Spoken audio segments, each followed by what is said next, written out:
Évangile selon Matthieu, chapitre 24. Comme Jésus s'en allait au sortir du temple, ses disciples s'approchèrent pour lui en faire remarquer les constructions. Mais il leur dit, « Voyez-vous tout cela? En vérité, je vous le dis, il ne restera pas ici pierre sur pierre qui ne soit renversée. » Il s'assit sur le mont des Oliviers, et les disciples vinrent en privé lui dire, « Dis-nous quand cela arrivera, et quel sera le signe de ton avènement et de la fin du monde? » Jésus leur répondit, « Prenez garde que personne ne vous séduise, car plusieurs viendront sous mon nom, en disant, « C'est moi qui suis le Christ », et ils séduiront beaucoup de gens. Vous allez entendre parler de guerre et de bruit de guerre. Gardez-vous de vous alarmer, car cela doit arriver. Mais ce ne sera pas encore la fin. Une nation s'élèvera contre une nation, et un royaume contre un royaume. Et il y aura par endroits des famines et des tremblements de terre. Tout cela ne sera que le commencement des douleurs. Alors on vous livrera au tourment, et l'on vous fera mourir, et vous serez haïs de toutes les nations à cause de mon nom. Et ce sera pour beaucoup une occasion de chute. Ils se trahiront, se haïront les uns les autres. Plusieurs faux prophètes s'élèveront et séduiront beaucoup de gens. Et en raison des progrès de l'iniquité, l'amour du plus grand nombre se refroidira. Mais celui qui persévérera jusqu'à la fin sera sauvé.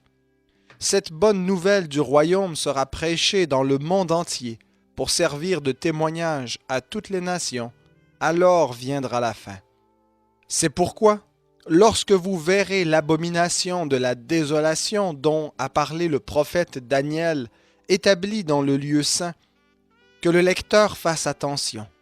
Alors que ceux qui seront en Judée fuient dans les montagnes, que celui qui sera sur la terrasse ne descende pas pour prendre ce qui est dans sa maison, et celui qui sera dans les champs ne s'en retourne pas pour prendre son vêtement. Malheur aux femmes qui seront enceintes et à celles qui allaiteront en ces jours-là. Priez pour que votre fuite n'arrive pas en hiver, ni un jour de sabbat, car alors il y aura une grande tribulation, telle qu'il n'y en a pas eu depuis le commencement du monde jusqu'à maintenant, et qu'il n'y en aura jamais plus.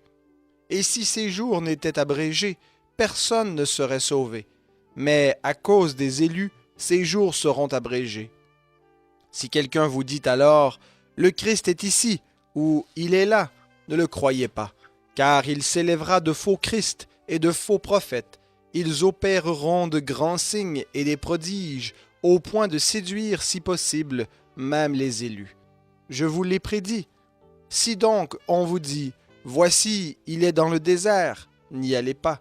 « Voici, il est dans les chambres », ne le croyez pas. En effet, comme l'éclair part de l'Orient et brille jusqu'en Occident, ainsi sera l'avènement du Fils de l'homme. Où que soit le cadavre, là s'assembleront les aigles. Aussitôt, après ces jours de tribulation, le soleil s'obscurcira, la lune ne donnera plus sa clarté, les étoiles tomberont du ciel et les puissances des cieux seront ébranlées. Alors, le signe du Fils de l'homme paraîtra dans le ciel. Toutes les tribus de la terre se lamenteront, et elles verront le Fils de l'homme venir sur les nuées du ciel avec beaucoup de puissance et de gloire.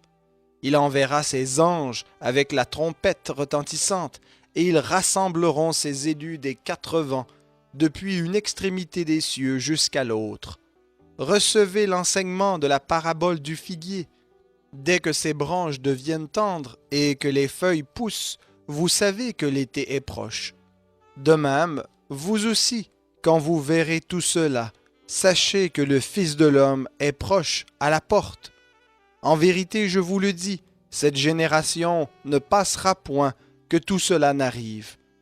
Le ciel et la terre passeront, mais mes paroles ne passeront point.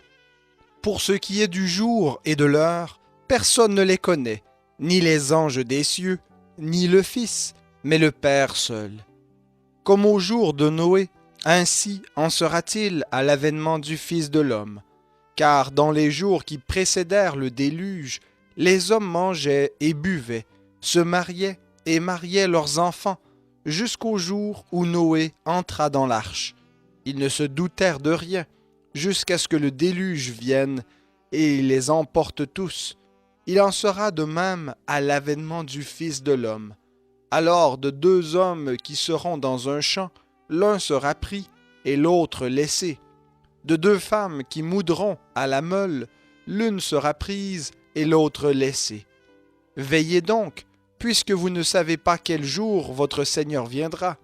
Sachez-le bien, si le maître de la maison savait à quelle veille de la nuit le voleur doit venir, il veillerait, et ne laisserait pas percer sa maison.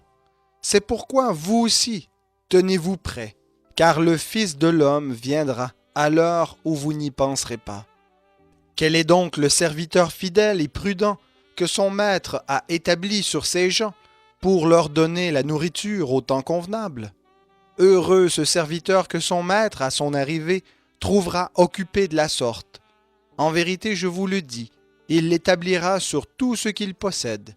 Mais si c'est un mauvais serviteur qui se dise en lui-même « Mon maître tarde à venir », s'il commence à battre ses compagnons, s'il mange et boit avec les ivrognes, le maître de ce serviteur viendra le jour où il ne s'y attend pas, et à l'heure qu'il ne connaît pas. Il le mettra en pièces et lui fera partager le sort des hypocrites. C'est là qu'il y aura des pleurs et des grincements de dents.